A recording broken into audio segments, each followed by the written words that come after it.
one of the most widely sought after experts in mental health. You know, mental health is very important, especially nowadays. There high percentage of adults, especially of working adults, that are experiencing depression and anxiety, low motivation.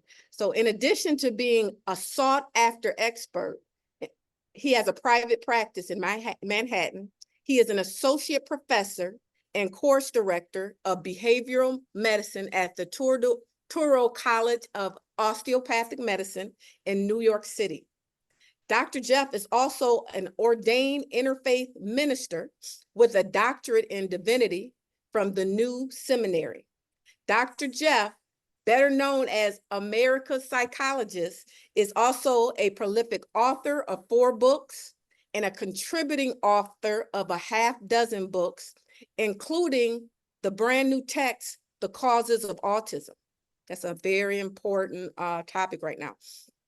In addition to being a respected academician, you put that in there to mess me up. Dr. Jeff has been a contributor to Fox Network, the Today Show, the MSNBC, and CNN. So we covered them all. Nobody has to feel a certain way. Dr. Jeff was the host of VH1's Dad Camp and recently was the psychologist on the Housewives of Atlanta. He is also the aftercare coordinator and psychologist for Lauren Lake's Paternity Court. Welcome, Dr. Jeff. Thank you, Rhonda. And hello, everyone. How are you?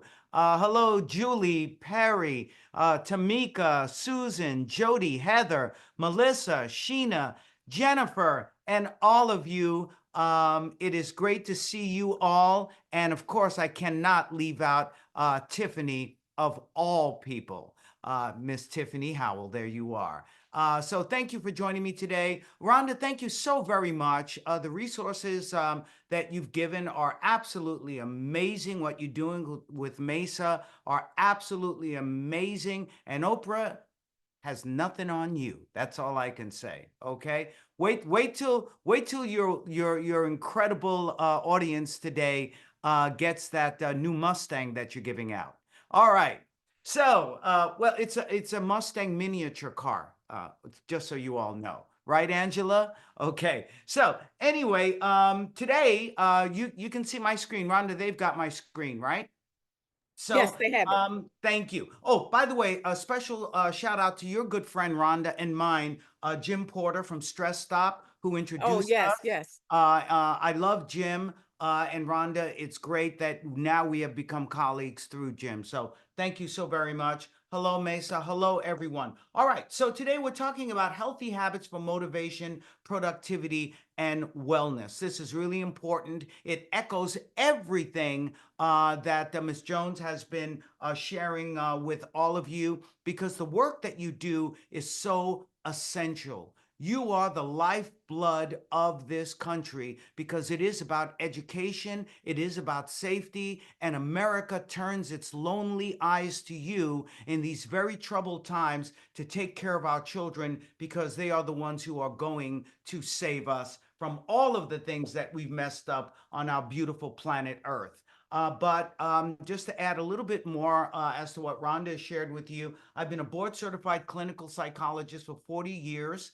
The sweater you see me wearing in that slide is not the same sweater I'm wearing now, just so you know. I also partner with global law firms, broadcast networks. I work with CBS and others on issues around stress, anxiety, depression. I've written several books, and I'm also an associate professor and course director of behavioral science and associate director of clinical training at Touro University. So I share education as a foundation of my life and my professional experiences. So we are all brethren here. I know that we have, teachers, administrators, IT people, safety officers, possibly. So all of you being there. And of course, we have Kendra who's joining us. So Kendra, thank you so very much for being here too. Shannon, Sly, thank you so much. So great to see you all. All right. So what are the hazards of the educational system? You all are doing, the most incredible work, but at a cost, and why it's so important for all of you to take care of yourselves so that you can take care of the children, right? So a study by the advocacy group Alliance for Excellent Education reports that 40 to 50% of new teachers leave within their first 5 years on the job. Hopefully those statistics are getting better, but this isn't just about the teachers, right? This is about all of us who share a lot of these stressors, especially when we don't have adequate budgets, when we see all of the things that have happened as far as COVID, when we see all of the challenges that our children are facing these days in very troubled times. So many factors that contribute to this dropout rate include a severe lack of work-life balance and high stress levels that teachers, but all of you are facing, because this is, you give your body and soul to the work that you all do, and it begins to take a toll. It really does. Because of this, that's why self-care is so important and why we're talking about it. And bottom line is, it's so hard for all of you to take care of yourselves if your career is taking care of children. So that is why it's important. When that plane has turbulence, you don't put the mask on the child, you put the mask on yourselves, because at the end of the day, the buck stops with you. So we're talking about the importance of healthy habits. So I just want to say this other thing. I know I work 12 hours a day, okay? Monday through Fridays, and I work 8 hours a day, Saturday and Sunday. I love it. It's my passion. But as Rhonda will share with you, and as a former bodybuilder, she will tell you, this is training. You've got to train yourselves in order to do this important work, in order to stay healthy, to be there for your children at home, for your children in school, for your coworkers, for your spouses, for your partners. You've got to get the proper rest. You've got to get the proper exercise. You have to get the proper foods. This isn't something where you just roll out of bed and say, well, I'm going to work. We really have to train ourselves, body and soul, so that we have longevity, so that we have energy, so that we have focus, so that we can continue with our passion. Rhonda, you'd be very proud of me if I told you today I did a HIIT workout. I went to the backyard, I jumped rope about 1,000 jumps, then I did the gymnastic rings, then I did the sit-ups. So I do all of it, and I work out every single day. At my age, Rhonda, and by the way, we can't hear you, but at my age, it is not an option, it's a necessity. Don't wait for it to be a necessity. Do it now while it's still that option. And we'll talk some more about that. Rhonda, did you want to throw something in there? No, I'm just not, I'm agreeing with you. And it's you can't go backwards. So you want to start now, whatever age you are, you want to start now. Movement, if nothing else, move. And I'm just muted because there's some noise in here and I don't want to Yeah, mess it up. and it is all about the movement, right? My son was doing a bench press. He was lifting like 175 pounds. He said, "Look at me, Dad. I could lift 175 pounds." I bent over and picked up a quarter. I said, "Look at me, son. I could pick up money off the ground." So, it's all about the movement. So, what is the importance of these healthy habits that we'll be talking about? Increase productivity because it maximizes your energy and efficiency, improve focus because it boosts your alertness, reduce absenteeism. I know you hate to be away from work, so we want you to not fall ill as frequently, lower healthcare costs. Again, Rhonda shared with you my stress tools, able to, all of the wonderful medical benefits you have. You want to be able to use them. But again, this does allow you to have more of these programs if you're proactive with them and taking good care of yourself. I'd rather go in for a checkup and a check-in than have to go in for surgery, right? And Deja says, being able to reach my feet is why I don't get those new slip-ons. I agree with you. I see those things all the time. And I'm like, well, what are they going to, create next? Some kind of elevator shoe that, comes up so you could just step into it. Who knows? Also, the importance of healthy habits, you have better decision-making skills. And that comes from getting enough sleep. So important. As a matter of fact, we're going to spend, maybe a little bit more time on sleep than anything else, because that is essential.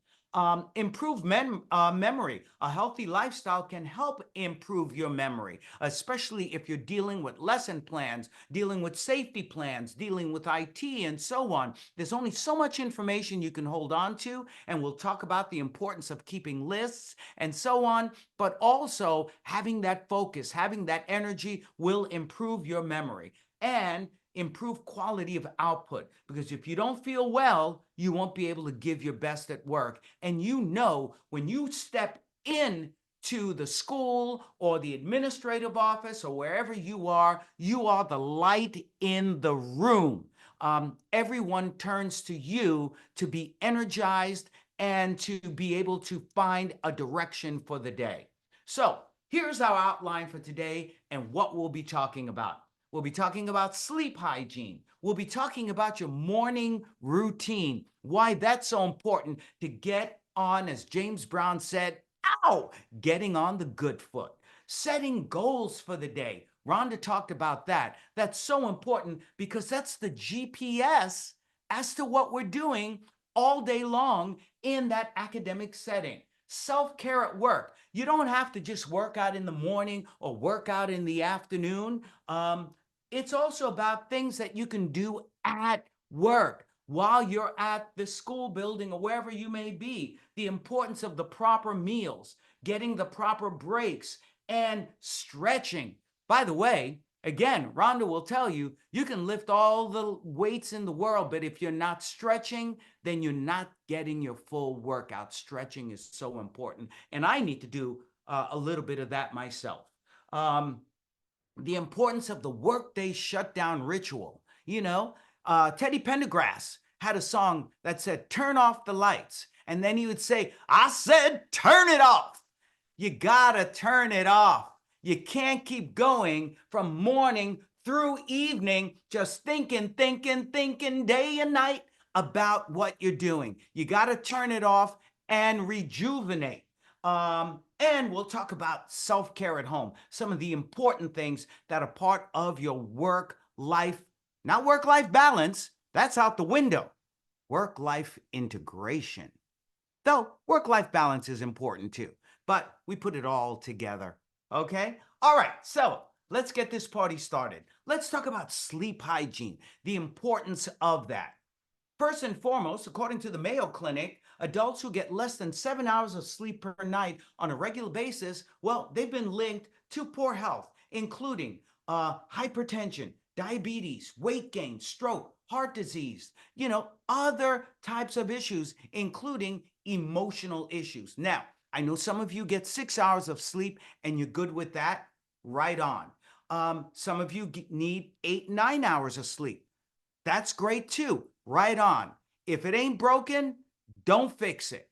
But just as a rule of thumb, okay, it really is about getting the proper amount. And so 7 is that good average. And when you're getting proper sleep, you have improved focus, energy, mood. And again, you've got to keep up with your coworkers. You got to keep up with the kids. You got to keep up with the students. You got to keep up with your family. So you need that sleep. It's so important. We'll talk about how you get that. And as well, we know if you get the proper sleep, you not only have a longer lifespan, but here's the thing. Wait for it. A better health span. Okay? And that's important. Angela Asensio Midland, I know you were like, can he get to it? I got to it. Better health span. Deja said, I wish I could trade sleep credits for exercise ones. I get dinged for enjoying midday naps on my days off, though. And by the way, naps are great. Just don't take them in bed. Take them on a couch, on a chair, because bed should just be for sleeping for hours and hours through the night or whatever your shift happens to be. So let me ask you all, just go ahead and throw it in the chat if you don't mind. How many hours of sleep do you all get? I'll volunteer to you. I get 7 to 8. Tina says 6 to 7. Heather says 7 to 8. Jen, Rose, Melissa, 8, 7 to 8. Jesse says 5 to 7. Linda says 6. Vicky 6. Yeah. So everyone is averaging somewhere between 6 to 8, 7 to 9. And we have a few people who said about 5 hours of sleep. Now, let me tell you this. For those of you who are senior citizens like myself, I'll be turning 69 in May. So I'm hitting the 70th year very soon. As you get older, you tend to sleep less hours, okay? And that's okay. That's absolutely okay. But make sure that even if you're waking up in the middle of the night, that you actually go back to bed. And we'll talk a little bit more about that. So, here are some tips for a good night's rest because you really need it to recharge. First and foremost, set a daily discipline and consistent bedtime and wake up schedule and stick to it, right? I know by 10:30 at night, that's it, I'm done, but then I'm up at 5 a.m. I do that consistently. Consistently. Marcia, thank you. You look fantastic and you are so motivating. Thank you. Rhonda, can you send her that miniature car, please? Um, so thank you so much for the compliment. I will accept that. I do exercise every day. So it's really important that you have that consistent sleep time and wake up time because it becomes conditioned. So even though I set my alarm clock for 5 in the morning, I consistently wake up without it anyway. By 10:30, I'm done anyway. So you condition yourself, and that's really great. Deja said in the Middle Ages, you talk with your bedmate about your dreams when you woke up in the middle of the night. Yes, absolutely. I love when my kids talk about their dreams and nightmares. Also, reduce your caffeine intake from sodas, coffee, and other beverages through the day and certainly before going to sleep. My favorite coffee is Bustelo coffee.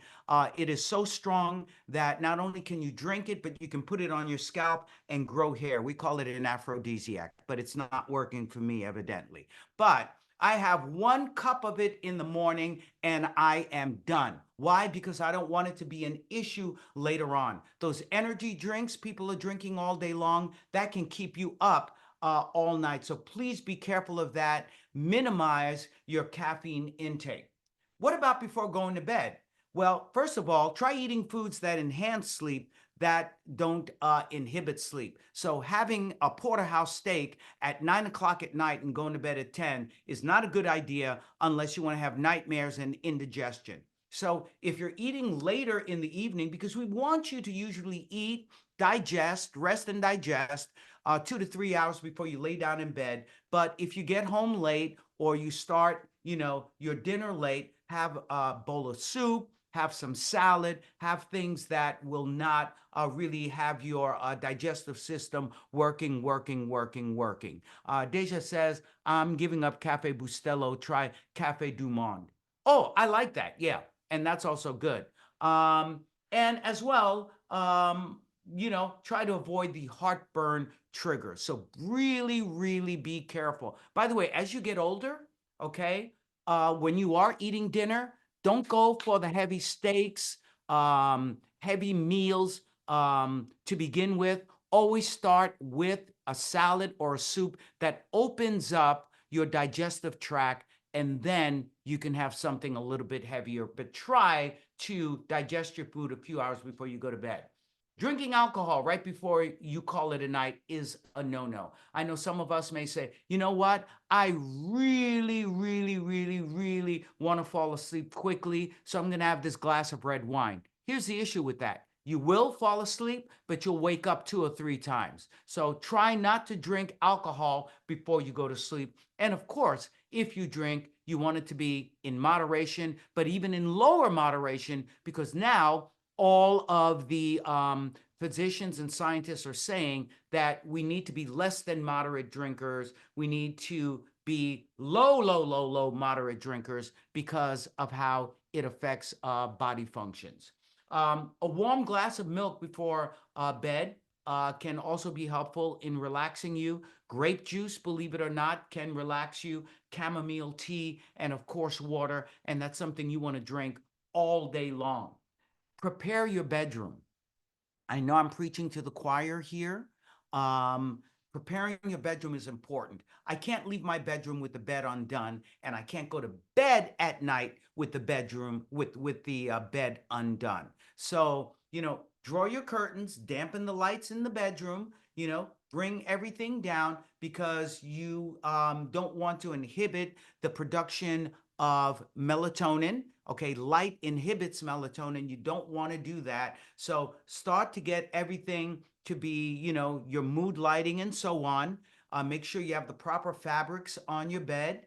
Have the nice pillows. You can have your sleep mask if you want it, and have the right mattress. By the way, mattresses cost as much as used cars, as you know, and for a reason.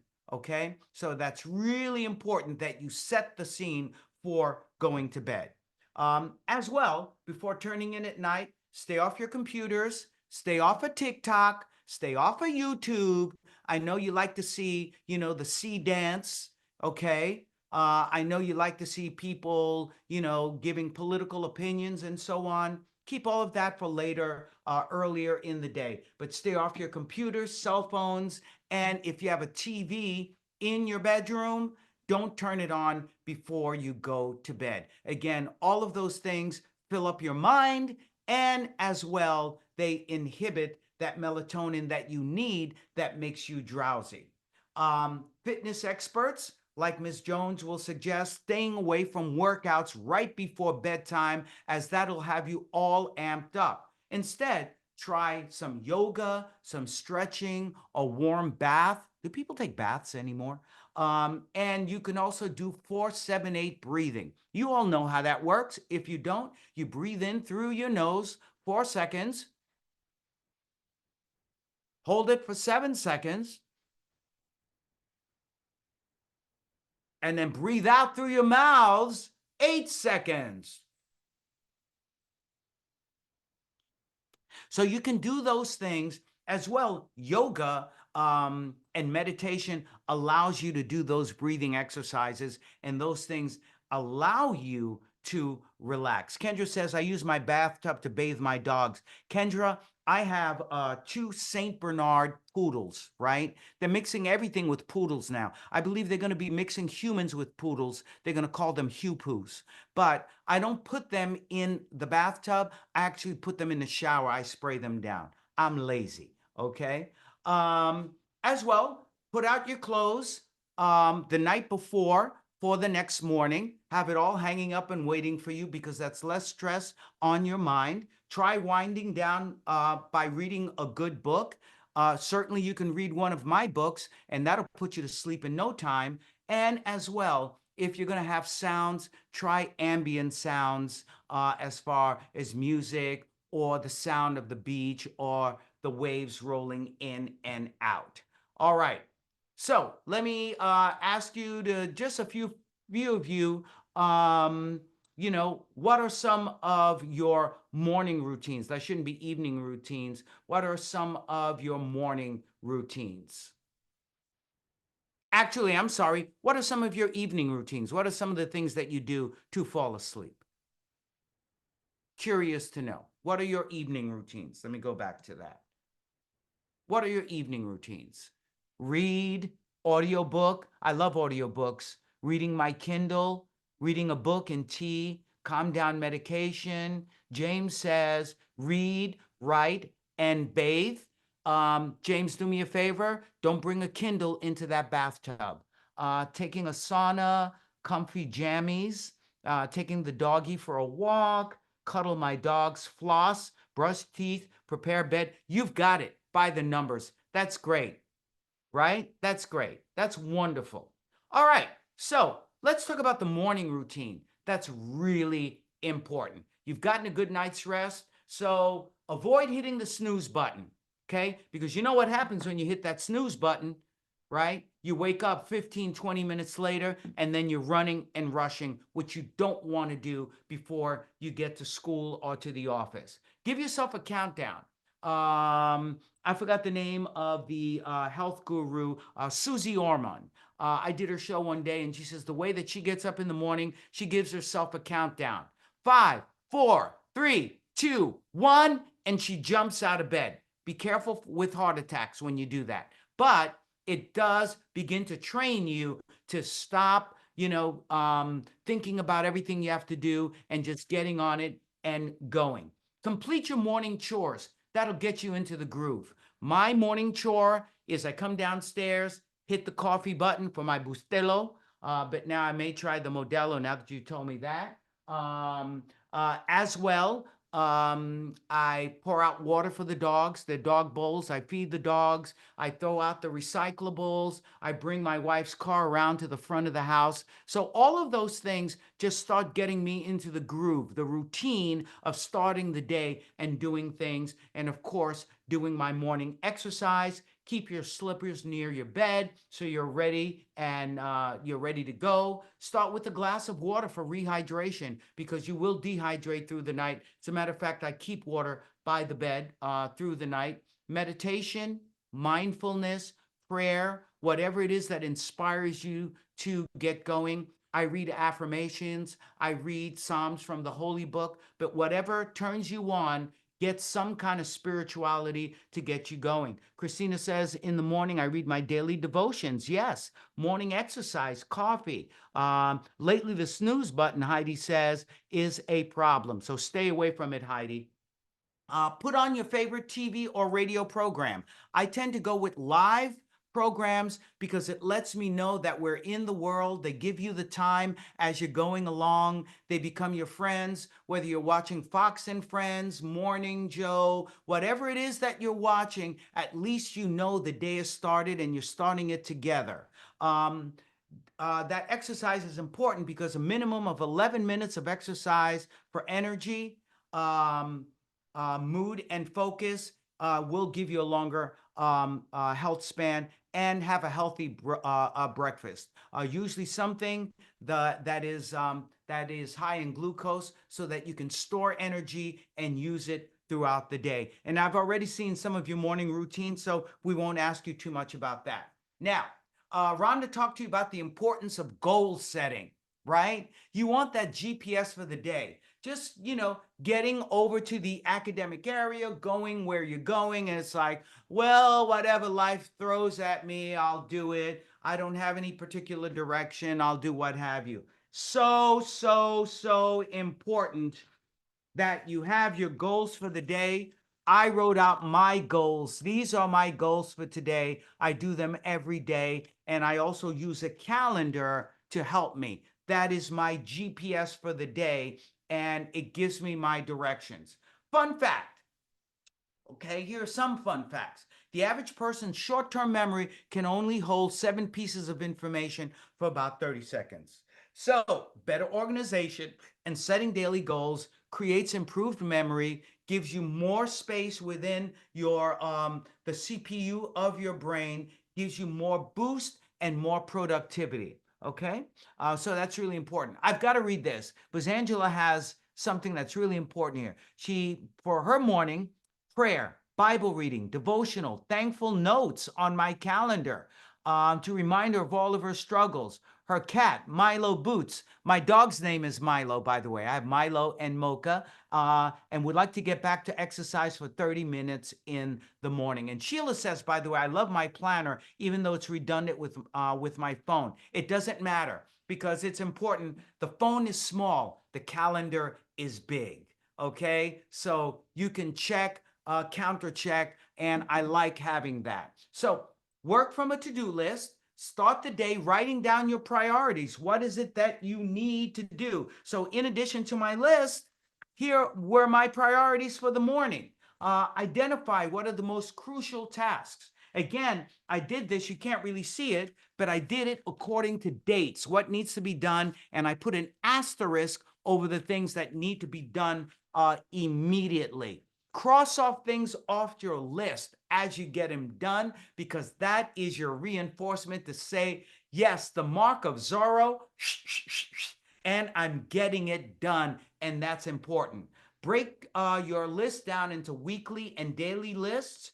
Transfer things from today to tomorrow that you haven't gotten done, because the bottom line is there are things that you won't get done. Accept it. There are some things that have taken me a month to do, but guess what? Darn it, I got it done, even if it was done a month later. Better late than never. Use a day planner and an app. We talked about that. Combine goals with lists of things to do and build in extra time for your schedule, because bottom line is Murphy's Law is real, is real. Whatever can go wrong will go wrong. So you want to be able to adapt by having that list that can be very, very fluid. Find your flow, okay?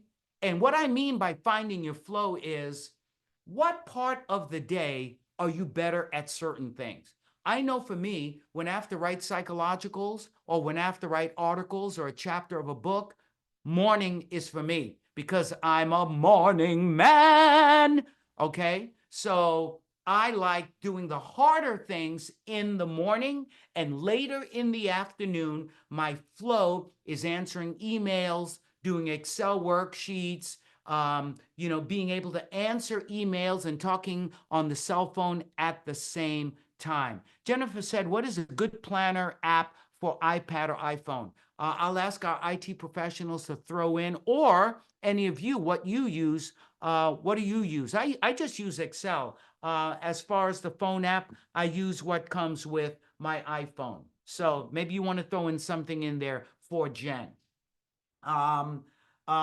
So in finding that flow, go with that. What is your flow? What are the things, where do you have your most energy to do the things that require more effort and the things that require maybe a little less concentration? Okay. James, by the way, James McCurtis says he uses notes. So you may want to give that a try. So what is your flow? What part of the day do you find that you can do the things that you need to do? And Tiffany, I know maybe you want to unmute because I know you're with me on this. What is your flow, Tiff? Mine's in the morning. Okay. And so what do you tend to do in the morning as far as work? What's easier for you to do? Everything. Okay. Everything. I got you. Yeah. Rose, how about you? What about your flow? I get up really early, but I don't like it. My flow is definitely after the kids leave from the school day, that I feel the most productive then. Thank you. Thank you for sharing that. And there you go. How about you, Shannon Sly? And I love your last name, by the way. Oh, thank you. Yeah, my flow actually it's when I get home because it's just, auto mode. So Okay, there you I go. go home. And there it Yep. is. And Kendra, I'll ask you very quickly. How about your flow? What's your flow?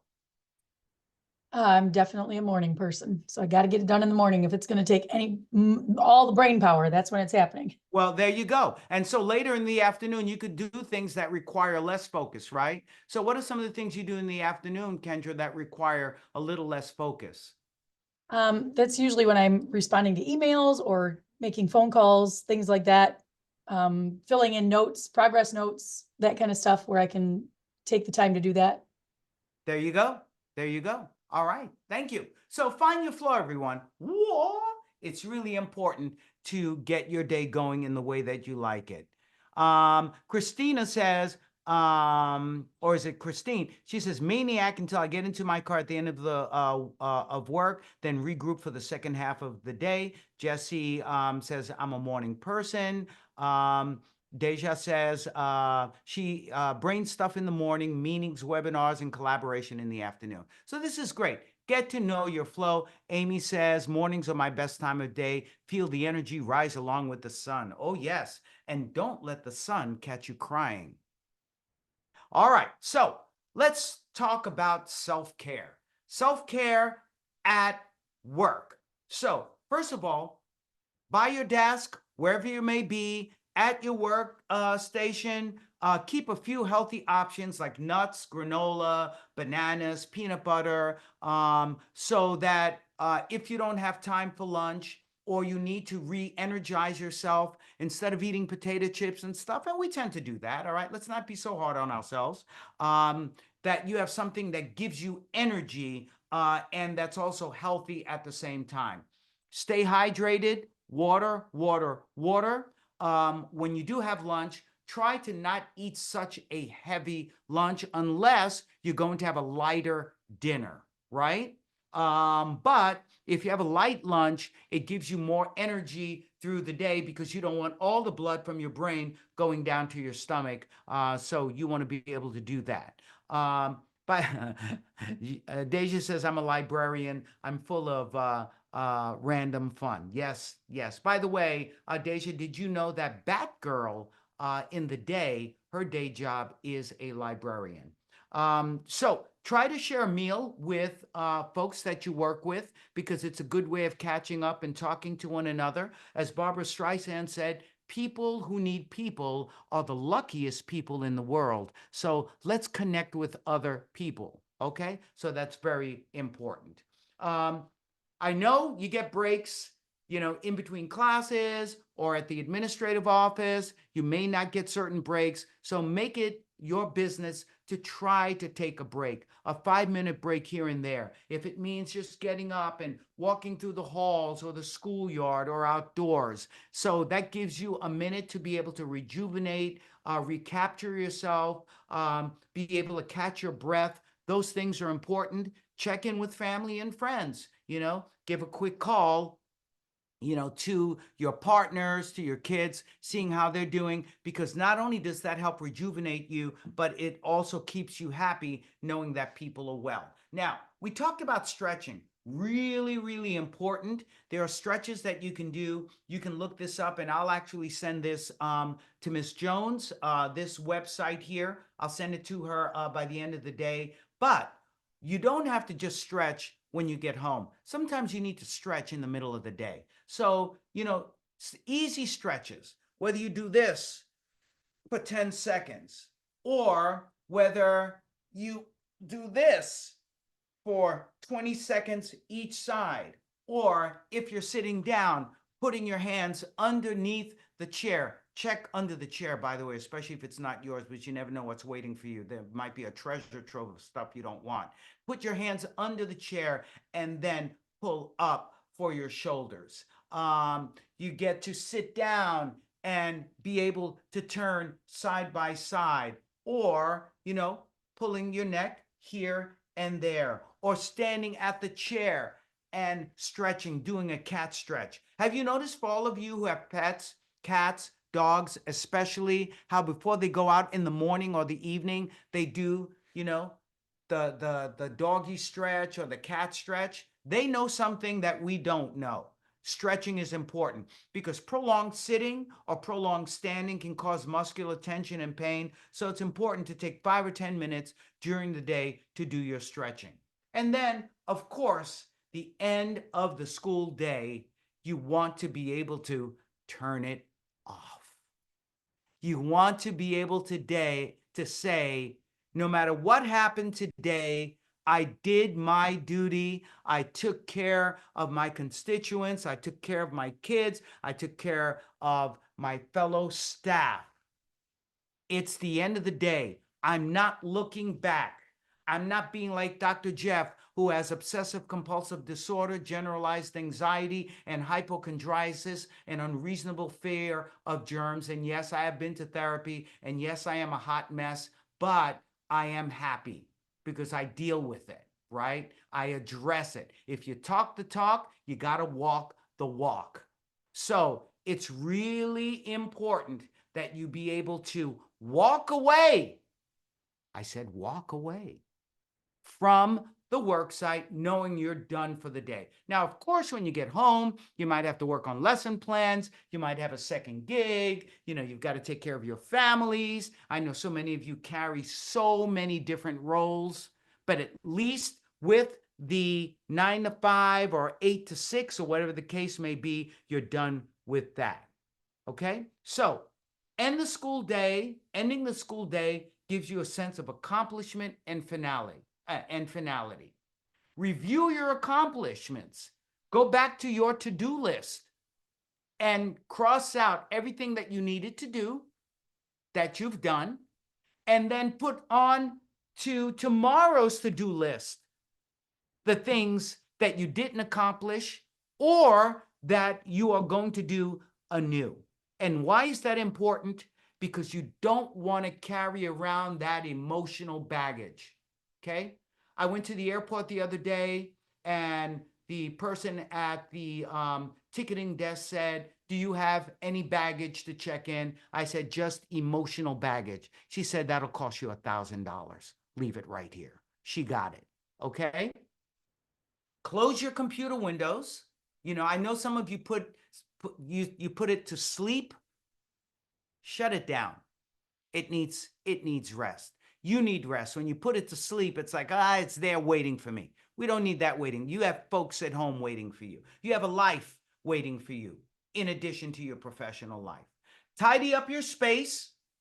Okay? I've seen teachers do this, right? Administrators do this. Tidy up your space. Make sure you close your windows, close your computer, okay? Put your to-do lists where they need to go. Throw out the trash. Don't wait for the custodian to do that. We all have to pitch in, okay? Make sure everything is in the proper place, and then just walk away. You see it done, you look at it, it's a pretty picture in front of you, because when you step back into it the next day, you want it to be organized like you and your brain. Call it a day and then reward yourself. And then we're going to end with this. Be fit to serve. You all are serving, no matter what your particular job title is, what you do for your profession, occupation, okay? It's really important that you are fit to serve. Don't neglect your family, because they are your foundation. You need them, they need you. Find together time, okay? Some of you have talked about when you go home, you take care of your families and so on. But it's important that if you can, instead of serving 5 different meals, like we sometimes have to do with our kids, 1 meal, train them. We sit down together, turn off the TV, okay, and just sit down and talk. That can be done. Eat healthy, eat smart. We talked about that. Spirituality doesn't necessarily have to be religion. Spirituality is about your affirmations. It's about looking at the greater good of humanity. It's about, wanting to do the right things and being there for one another. Rest, we talked about the importance of that. Exercise, walking, some of the best exercise on the planet, and it's easy, and you could do it with others. Your yoga is really important, and of course, your breathing. Okay? And we have a few minutes to talk. Rhonda, do you want to lead that? Any questions, any points you want to bring up on that? And thank you, everyone, for that. Thank you, Jeff. This was perfect. Perfect, all-encompassing tips for self-care. The sleep, so important. I have to reiterate that myself. Out of everything we do, I talk about exercise a lot. I talk about nutrition, but if you're not getting adequate sleep, it's going to be hard to get good nutrition. It puts you in the stress mode right away. Like I said, when cortisol is high, it's hard to get optimal digestion. So I get people to come to me about weight, and they want to know what to do to exercise, but they're not sleeping. I say, let's work on sleep first. So you nailed that as priority. If you're not feeling rested, definitely. But every tip, every point, this was perfect. Can we get a copy of this slide deck? Yes. I'm going to send you a copy of the slide deck and a copy of the stretching. You talked a little bit about the cortisol. Ladies and gentlemen, be very careful of that cortisol. That is a stress hormone. You don't want to be stuck in fight, flight, and freeze, because it begins to, not only do you have neurotransmitters, norepinephrine, all of those things flowing, which help you in dealing with an emergency, but you can't stay in emergency mode all the time. It breaks you down. That cortisol breaks you down, and it adds weight, as Rhonda was telling you. So Absolutely. you don't need to deal with that. And I love your transparency, because we're all walking around with something, and it is freedom liberty, when we can be vulnerable and transparent and, like you said, and still walk the walk if we're going to talk the talk. I just loved everything you said. I'm so thankful. And I'm glad you mentioned our friend Jim Porter. I see he's in the room. I'm glad for that connection. And I'm glad that even after this, I can still reach out to you. I'm going to start calling you my friend, Jeff. I'm going to tell people I know My you. pleasure. My pleasure. Thank you for bestowing that honor upon me. And thank you all. Thank you for your participation. Thank you so very much for being here today. Thank you for taking care of yourselves. It's so important. We need you. We need you.